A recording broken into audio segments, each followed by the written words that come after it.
ভারতের স্বার্থবিরোধী অবস্থান নেওয়া 3 রাষ্ট্রপ্রধানের মুখের আদলে অসুরের অবয়ব প্রতিস্থাপন করে পূজার আয়োজন করা হয়েছে পশ্চিমবঙ্গে, যেখানে বাংলাদেশের তত্ত্বাবধায়ক সরকারের প্রধান উপদেষ্টা ডক্টর মোহাম্মদ ইউনূস ও মার্কিন প্রেসিডেন্ট ডোনাল্ড ট্রাম্পের মুখের আদলে বানানো হয়েছে অসুর ও দেবী দুর্গার হাতের কাটা নরমুণ্ড।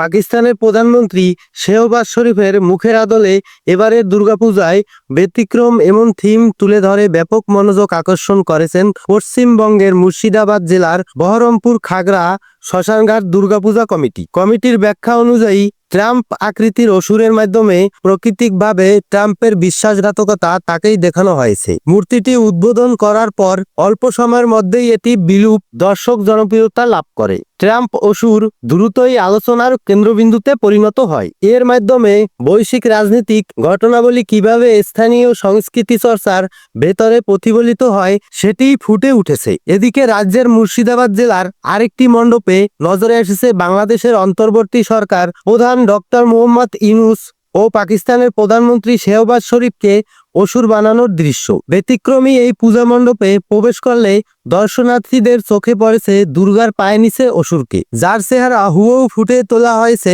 ডক্টর মোহাম্মদ ইউনূসের আদলে। অন্যদিকে দেবী দুর্গার হাতে রয়েছে একটি কাটা নরমুণ্ড, যা ফুটিয়ে তোলা হয়েছে পাকিস্তানের প্রধানমন্ত্রী শেহবাজ শরীফের আদলে। তৃতীয়া থেকেই প্রতিদিন হাজার হাজার ভক্ত ও দর্শনার্থী ভিড় জমাচ্ছে অভিনব এই থিমের পুজো, প্যান্ডেল ও প্রতিমা দেখতে। পূজা কমিটির দাবি, তাদের এই বছর পূজার থিমের নাম দহন, দেশের শত্রুদের বিনাশের প্রতীকী স্থাপনাই তাদের মূল উদ্দেশ্য। পূজার থিমের এমন ব্যতিক্রমী উপস্থাপনা কূটনৈতিক শিষ্টাচার বিরোধী হলেও বিষয়টিকে দেশের শত্রুদের বিনাশের প্রতীকী স্থাপনা হিসেবেই দেখছেন ভারতের পূজা উদ্যোক্তারা। সৌরভ হালদার, কর্ণপ্রকাশ সংবাদ, ঢাকা।